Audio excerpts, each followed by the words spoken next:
როცა გზა სამშობლოდან შორს მიდის, სიტყვა და სიტყვით განხორციელებული საქმე ხდება ერთ-ერთი ყველაზე ძლიერი კავშირი სამშობლოსთან. ისრაელში, ქალაქ ბათიამში ქართულ შემოქმედებას კიდევ ერთხელ მიეცა საზოგადოების წინაშე წარდგენის საშუალება. სოხუმში დაბადებული და გაზრდილი ქართველი ებრაელის, აფხაზეთიდან ებრაელთა იმიგრაციის პირველი თაობის წარმომადგენლის, იაკობ ოფირი ეფრემაშვილის ორტომეული, საქართველოს ებრაელთა ისტორია პრეზენტაცია გაიმართა. საარქივო მასალების მიხედვით შედგენილი წიგნი მოიცავს ებრაელთა ისტორიას მე-19 და მე-20 საუკუნეების პერიოდში. ვრცელტანიან ნაშრომში წარმოდგენილია მასალები ქართველ ებრაელთა სოციალური სტატუსის, საქმიანობის, შიდა და გარე მიგრაციების, განათლების საკითხები. ავტორს მთავარ თემად წამოწეული აქვს აფხაზეთის თემატიკა. შესანიშნავი საღამო იყო. ეს საღამო ძირითადში პასუხს იძლევა იმაზე, თუ რამდენად ძვირფასი იყო ეს ორტომეული ჩემთვის. ჩემი პირველი წიგნი ადრე გამოიცა. ეხლა იყო ეს ორი ორტომეული იქნა. უფრო დამაგვირგვინებელი სამუშაო, ეს ყველაფერი ნედლად წამოვიდა, გამიგეთ? მე უდვაშად არ მიფიქრია, რომ ეს ასე იქნება. ესეთი ნაწარმოებები სახლში არ უნდა ინახებოდეს, უნდა გავწოდეს ყველასთან, გამიგეთ? იმიტომ რომ აი იმ ძველი ისტორიული ფაქტების მოგონება და მათი დამკვიდრება ესე იგი ცხოვრებაშიც, ეს მე მგონი ერთ-ერთი ძირითადი საკითხია ჩვენი მომავალი თაობისაც.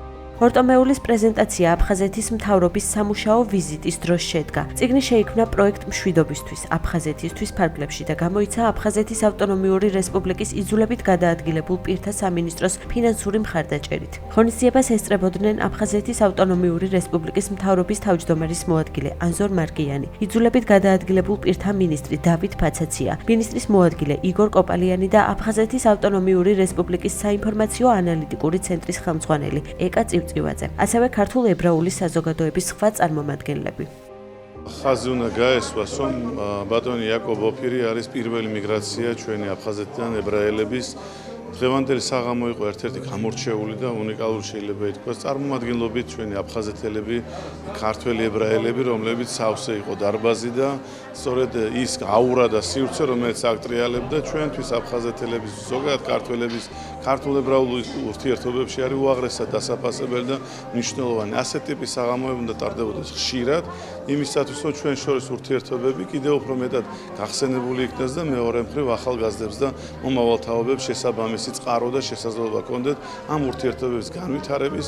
აღსანიშნავია, რომ წიგნში წარმოდგენილი დოკუმენტების უმეტესობა წლების განმავლობაში იყო საიდუმლო გრიფის ნიშნით და დღის სინათლე ხანდაზმულობის ვადის გასვლის შემდეგ იხილა. ნაშრომში ასევე შესულია მნიშვნელოვანი დოკუმენტები ავტორის პირადი არქივიდან. ეს გახლავთ უნიკალური ნაშრომი პირველ რიგში იმისათვის, რომ მასში ავტორმა, ბატონმა იაკობმა შეიტანა ის საარქივო მასალები, რომელთა შორისაც უმეტესმა პირველად იხილა დღის სინათლე. თვითონ წიგნს წითელ ხაზად გასდევს აფხაზეთის ებრაელობის თემა. ეს არის ქართველი ებრაელი კაცი, რომლისთვისაც აფხაზეთი ისეთივე ძვირფასია, როგორიც ჩვენთვის მკვლევარებს, მომავალ მკვლევარებს, ისტორიკოსებს და კულტუროლოგებს, ტრანსკულტუროლოგებს და ასე შემდეგ უკვე პირდაპირ წყაროებზე დაყრდნობით შეუძლიათ გამოიტანონ ის დასკვნები, რომელსაც წყალი არ გაუვა. წიგნი შეიქმნა პროექტის ფარგლებში მშვიდობისთვის, აფხაზეთისთვის.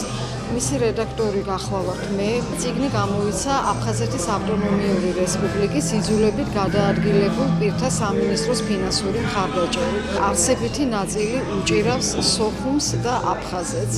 წარმოდგენილია მნიშვნელოვანი ინფორმაციები სოხუმის ებრაელთა თემის ბრძოლის შესახებ, საგანმანათლებლო კერების გახსნის შესახებ.